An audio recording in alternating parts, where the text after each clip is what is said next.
any information that's not covered in the presentation, go ahead and type it into the Q&A box, or feel free to email the email address you find on the webpage if I don't go over something. So that being said, I'm going to go ahead and get started. I would like to introduce those people working on this project. I'm Jeff Gander. I'm the project director for this. My background is in construction. I spent 20 years or so as a resident engineer, and then a short time as a district construction engineer in the Central District. And then I got a chance to come back to the Northeast District and work on this project. So that's kind of where I've been. Our team member from Bridge is Michelle Atkinson. She has many, many years in our Bridge division, so she has a wealth of Bridge experience. Our district team members are Keith Killen. Keith is a project East District. He spent most of his career in design, so he's got a wealth of design experience. He also has previous design build experience since he was the project director for the Champ Clark Bridge, which is the bridge in Louisiana over the Mississippi River. Also on the team from the Northeast District is Amy Crawford. She has some diverse experience in construction, traffic, and design. We also have Shannon Kuslik, who is the district planning manager in the Northwest District. He has a wealth of planning and design experience as well. We have Dave Simmons as team support. He's a design liaison engineer out of central office, and he focuses on design build projects. That's his main job. We did hire an owner consultant for this job to help us with the preliminary engineering. That was Crawford Murphy and Tilley. And our FHWA representative for this is Scott Stottlemyre. Here's the agenda we're going to go over. There's supposed to be numbers on there. Sorry about that. But section 1, we're going to go over the project overview, the project goals, schedule, and the budget. In section 2, we'll talk about risk allocation and discuss the RFQ. And in section 3, we'll go over the urbanization, the DBE, and the workforce goals, as well as other project requirements. Project overview. In a nutshell, this bridge is to replace this 41 deficient bridges in the Northeast and Northwest districts. All of these bridges meet those 4 criteria that you can see there. There's a lot of bridges that need work up in this area, but to develop this list, all of these bridges meet all 4 of those. So weight restricted, poor condition, 1 lane to carry 2-way traffic, and they're all on timber pile.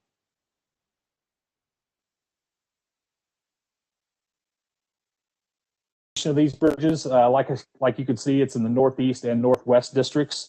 There are 17 different counties that have at least 1 bridge in them, and there are a county or 2 that have up to 5 of these bridges located within the county. They stretch all the way from Atchison County in the extreme northwest part of the Northwest District, all the way down to that one you see down there in Warren County, which is obviously the extreme southeast part of the Northeast District.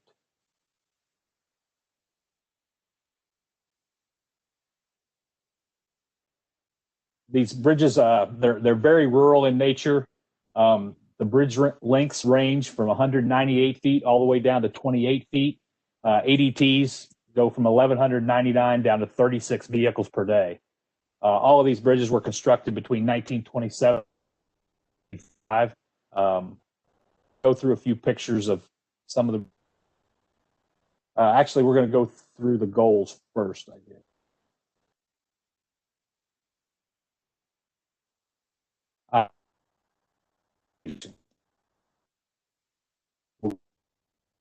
You're not going to get to see pictures of these bridges, but like I say, that they're all in bad shape. Some of them are on the verge of closing. Steel plates on top of the bridges are a common occurrence. The edges are rotted away, and sometimes when you go under them, they look like they're built out of wood because of all the rehab forming that's been done underneath them. So we're going to move on to the project goals. Goal number 1, safely deliver the project within the program budget of $99 million on or before October 31st of 2023. Goal number 2, use innovation to maximize the number of locations to be addressed. Goal number 3, provide quality, long-lasting structures. And goal number 4, minimize public inconvenience through increased construction speed and scheduling. To clarify that a little bit, the design build contract for $1.5 million will be the design build portion of it. I'm really sorry about this, but I'm going to stop sharing that and go get the right, because there's a lot of information doing that. I grabbed the wrong version of the presentation.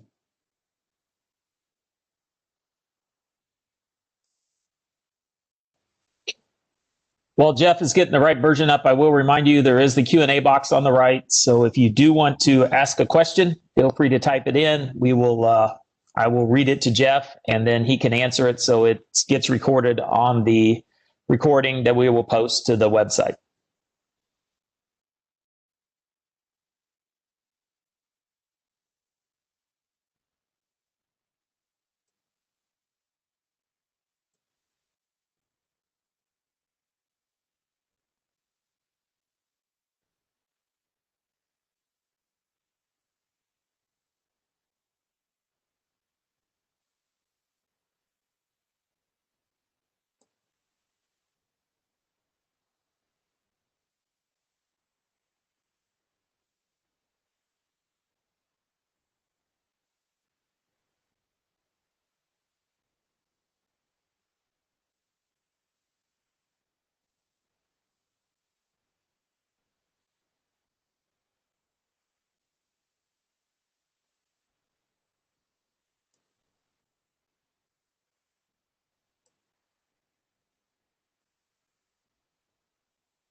Okay, I'm very sorry about that. Here we go. This is not going to work as well, but we've been through most of this. We're going to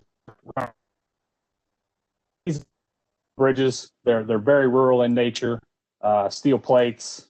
Like I say, you've seen a lot of these bridges if you've traveled around much. And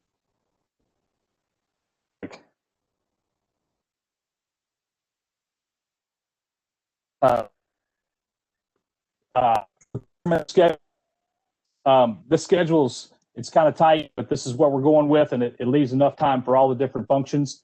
We advertised the project on October 15th of 2020. We're having this meeting today. Later today, we'll release the RFQ that's available on the website.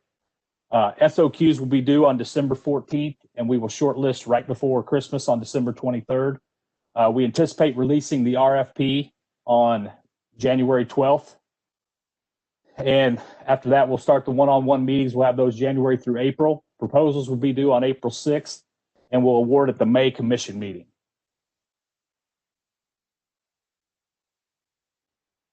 A construction schedule for this project. We anticipate having notice to proceed 1 in the summer of 2021, with construction beginning in the fall of 2021, and project completion on October 23rd.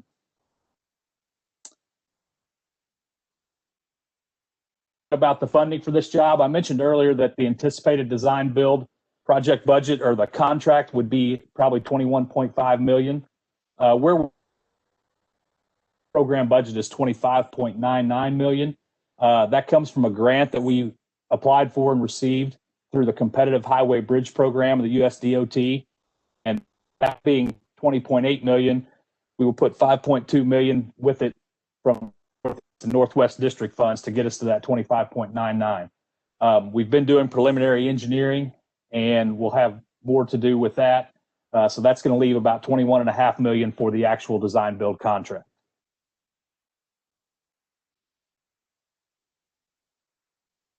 That's the end of section 1. And like I said, I'm very sorry about that. I just, too many presentations out there, and I grabbed a previous version that didn't have all the information in it. So very sorry about that.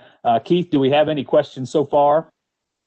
We do. The first question, is it the hope to get all the bridges constructed for $26 million? That would be a great thing. But like I said, I think I may have that a little later in my presentation, but when we originally applied for this grant, we applied for $28 million and we were going to put $7 million with it. That would give us 35. And that was what our original estimate was to do all 41 of the bridges. We ended up with 20.8 million roughly, which is about 72.8% of the amount we applied for. So if you apply that to the number of bridges, you get a number of 30. So and I'm going to go through some FHWA commitments later on, which will kind of explain that. But the goal is to get as many as possible. So do we believe we could get all 41? I think that would be unlikely. So that's the answer to that question. No, we don't believe, and the way the contract's going to be structured, it's going to be structured that you have to do a minimum of 30, along with some other things. All right. Question 2, will MoDOT provide an attendee list for this presentation?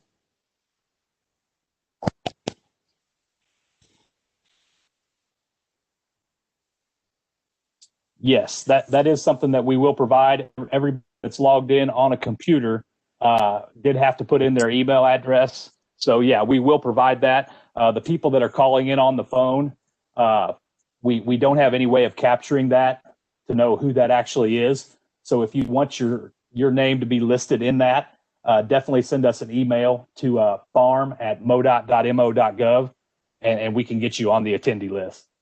That's one of the limitations of doing the meeting this way is we don't have any way to capture everything that we want to capture. Our next question is, when will access be provided to early release information? Okay, we're kind of getting ahead of ourselves. I talk about early to release later on. It's actually in section 3. So why don't you let me go through that, and then I'll answer that question at that time, because that'll give a lot more information about how that access how you can actually gain that access. Okay. And one last question that we have is, just to clarify, the ultimate proposals must be within the $21.5 million and do 30 bridges minimum, correct? That's where we anticipate we're going to be.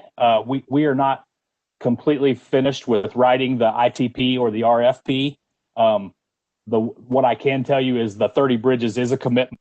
The 21.5, I don't believe that it's going to change, but there's nothing that says we couldn't change that at this time. But that's our best guess on what the actual design build contract's going to be. All right, that's all the questions we have, Jeff. You can move on to the next section. Okay.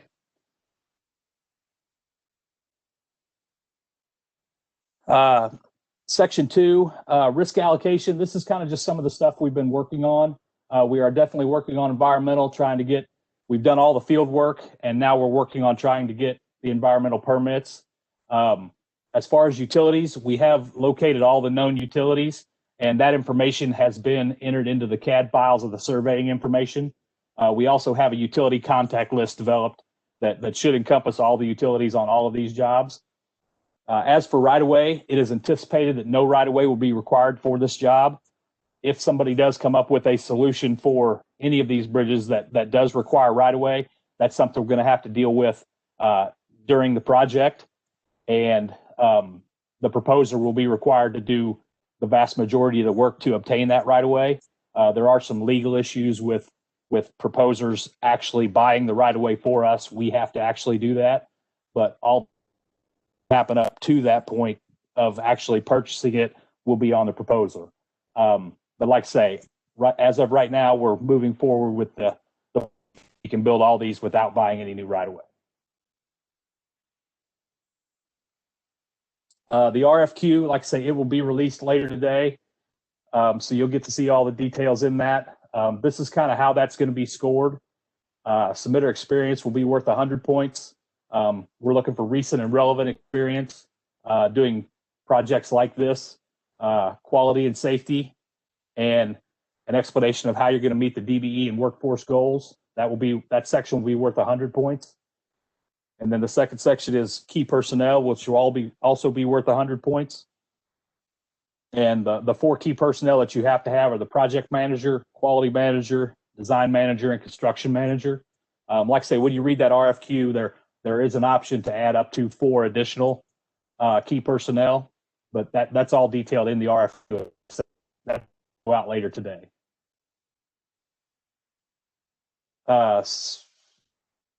State for the RFQ also, we wanted to show that there are 2 firms that are ineligible for competing in this.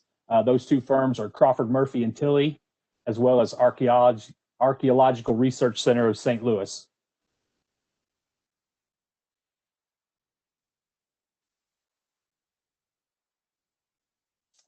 That's the end of section 2. Like I say, there'll be a lot more information in the RFQ when that goes out later today.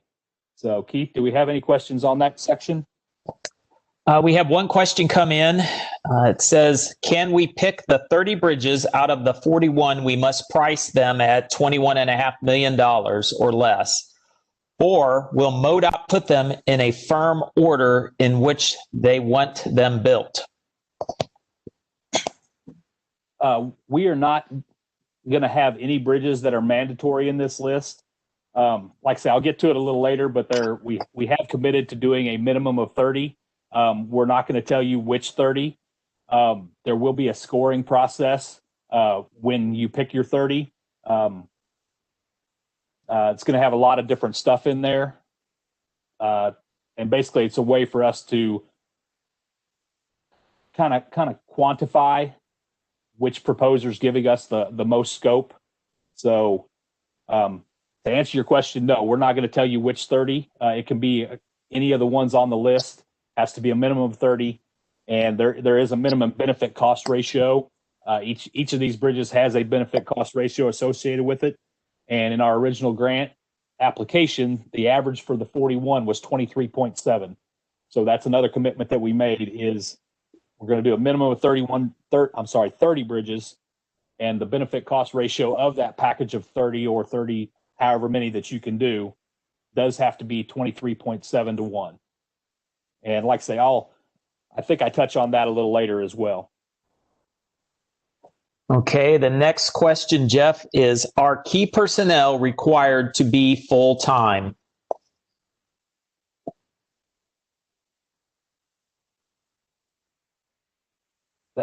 That will be detailed in the RFQ. I think it does state that they have to be full-time, or I think in your statement of qualifications, you have to detail how that works, or if they're going to have other duties. But yeah, we expect them to be full-time on this job. That is all the questions we have. So you can move on to section 3.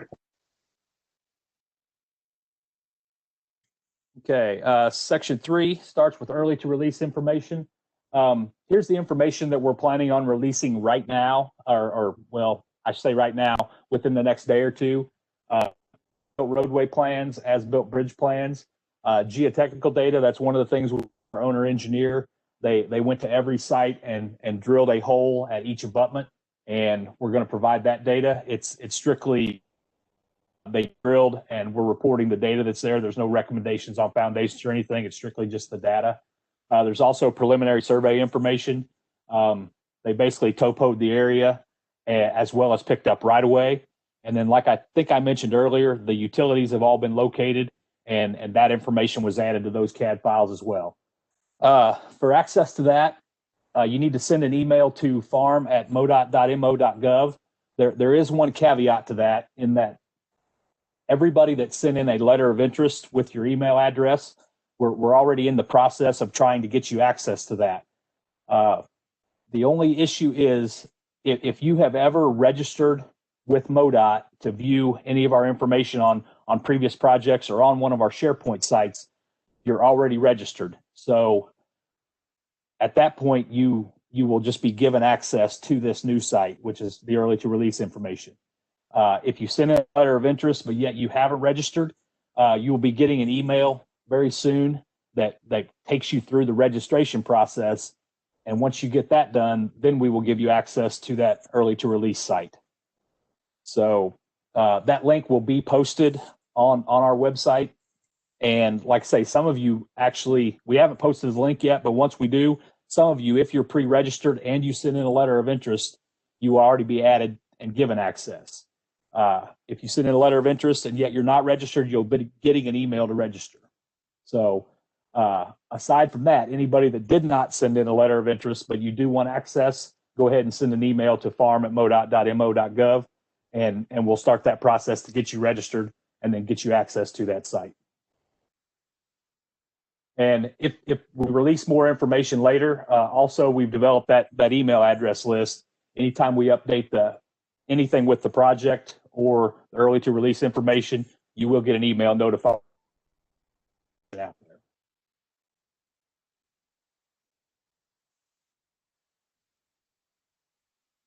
DBEs and workforce goals. The DBE goal for this project is 6% for construction activities and 12% for professional and design activities.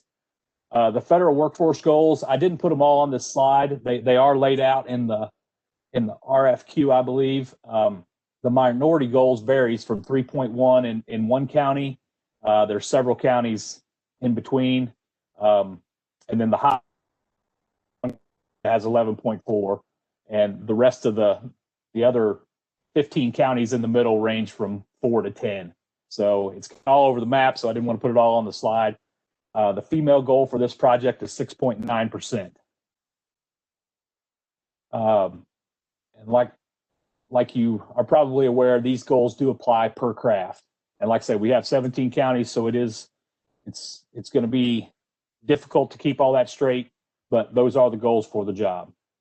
We also have one construction trainees at 1,000 hours each, and DBE firms must be certified with Missouri Regional Certification Committee.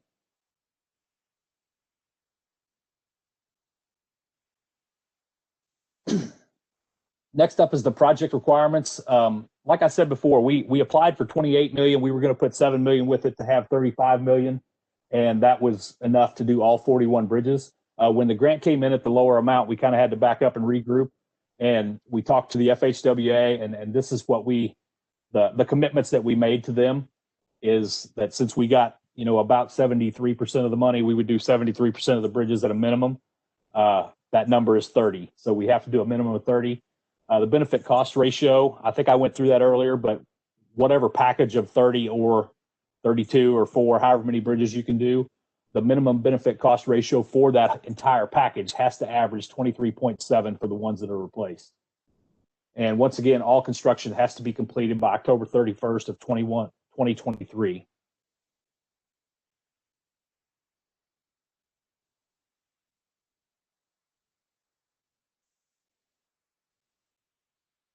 Other project requirements, this hasn't come up yet, but since all of these are on timber pile and in the shape that they're in, all construction will consist of structure replacement. Some of the other design build jobs we've done have had rehab or redeck options. On these, due to the nature of the timber pile as well as the condition of the bridges, no bridge rehabs will be allowed.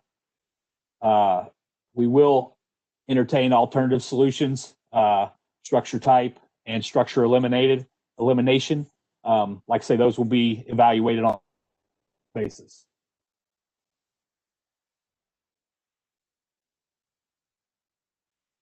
That's the end of section 3. Do we have any more questions on section 3? Any questions overall? We do. We have a question. Are H&H models going to be provided?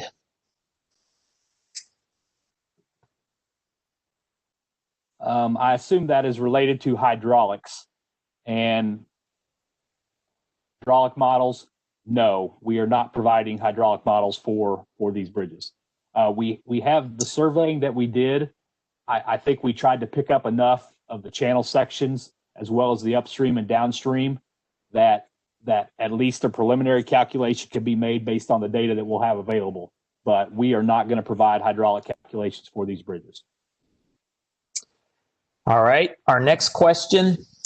Do you need to be below the $25.99 million to be considered responsive to the proposal request? The 25.99 is actually the program budget itself. The design build contract right now, we believe, is going to be for 21.5 million. And the answer to that question, if it's related to the 21.5, yes. Responsible proposal has to be under 21.5 million. And like I say, that number, I wouldn't say that it's set in stone because it's not until we put out the RFP. But we're pretty confident that that's the number we're going to go with is 21.5 million. And yes, a responsible proposal will be 21.5 million or less. All right. Our next question, will utility relocations be handled by design or within MoDOT? By design or by MoDOT? I think that's probably going to have to be a cooperative effort. We're not sure exactly how many utilities are going to have to be moved, and that's based on which bridges are picked. So I can't say that MoDOT will not be involved because I think they will have to be to a certain extent. But we see that the utility relocations, at least the coordination of those, are going to be the responsibility of the proposer, as well as the cost of those will have to be in the 21.5 million.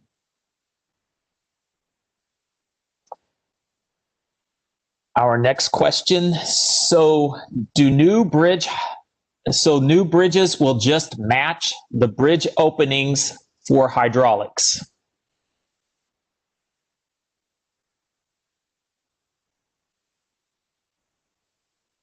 What hydraulics that this will it will be specified in the RFP what hydraulic criteria has to be met. I don't know that you could say it's going to be based strictly on hydraulic opening. I think it's going to be based on hydraulics, but not necessarily the existing hydraulic opening. There could be a situation where something is changed to change the hydraulics of the area, which could change the required hydraulic opening. So I think each one's going to have to be looked at on a case-by-case basis. I don't think we could say that you have to meet the hydraulic opening that's there now. But I don't know that we couldn't say that either. All right. The next question is MoDOT anticipating to acquire the U.S. Army Corps of Engineers 404 permit for all project locations?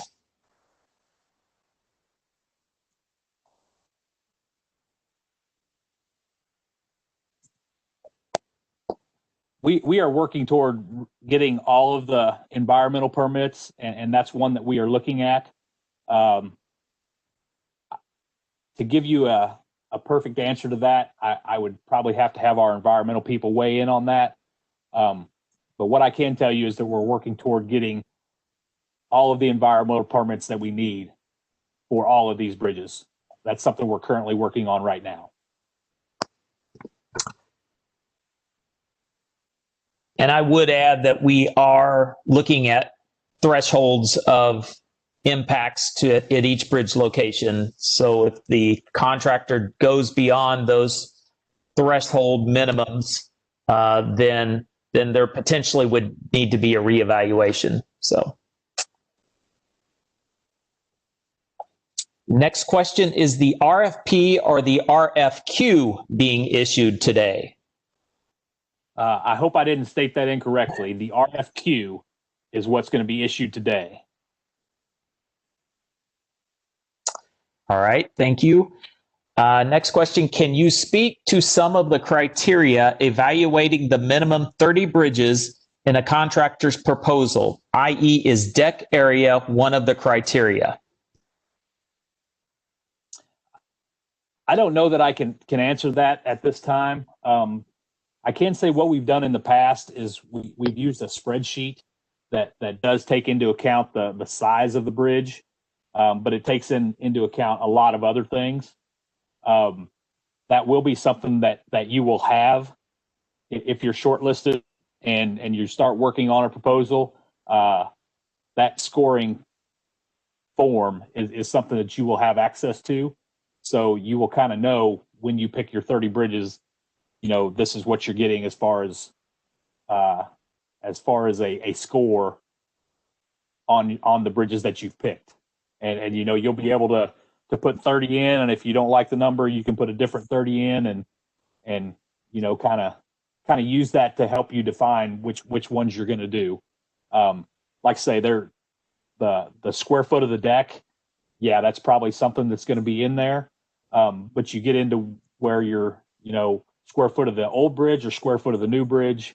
And, but there's a lot of things that are going to be figured in there. Thank you, Jeff. Next question, a stipend amount. Has that been set for this project?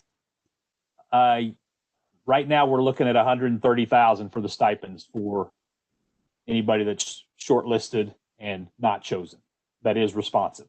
So yeah, $130,000 is what we're looking at right now, which falls in line with what we've done on similar jobs. Our next question, how many proposers do you anticipate shortlisting? State statute says we will shortlist between 2 and 5.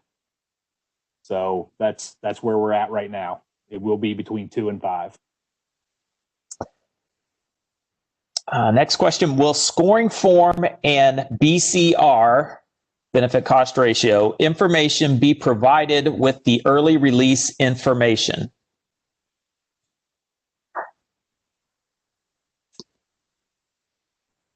I think we could provide the benefit cost ratio for each bridge. One thing I don't think we would provide is the full calculation of how we came up with that. When we start looking at benefit cost ratio, all the bridges that you pick, the benefit cost is going to be based on the original data from the benefit cost study that we had done. Anything else gets you into where, cost of what you're building. And, we kind of estimated that when we did that. So to keep everybody on a level playing field as far as benefit cost goes, the benefit cost ratio is going to be whatever it was for that bridge in our original study that we had done. Yes, we will release early the benefit cost ratio for each bridge, but not how it was developed. As far as that scoring sheet, I don't believe it will be released until we release the RFP, which is January 12th, and only to the shortlisted teams. And is there a minimum width requirement for the bridge structures?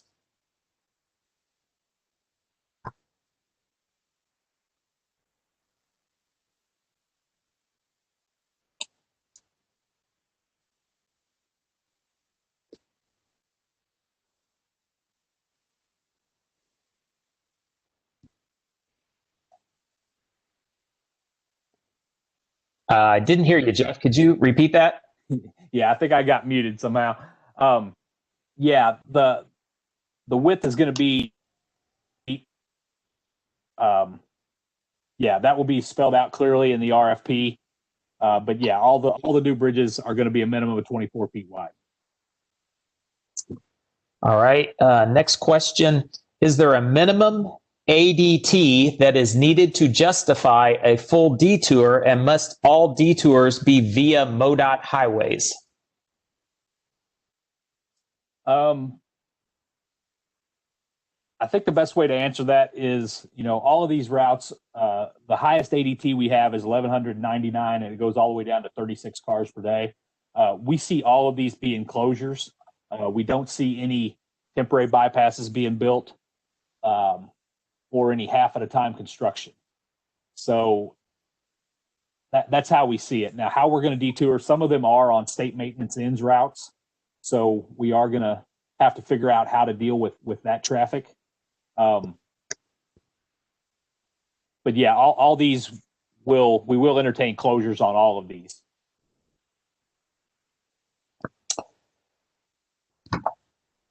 All right. That is all the questions that oh, wait. I'm sorry, I got one more. When it says, where will we find the wage rates that will be used in bidding and building the project? That is not something we can provide right now because they're likely to change. I'm not sure exactly whether that comes out with the RFP or not. I think we could give you the latest ones at the RFP, but by the time we sign the contract, I believe it's whatever ones are in effect at the time we actually sign the contract. Don't quote me on that. That's what I think I know. So I don't think we could give them. I mean, you could look them up right now for all of these counties, but they wouldn't be the ones that were in effect at least until the RFP.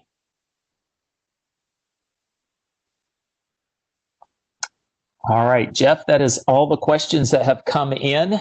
So I will turn it back over to you to wrap up. Okay.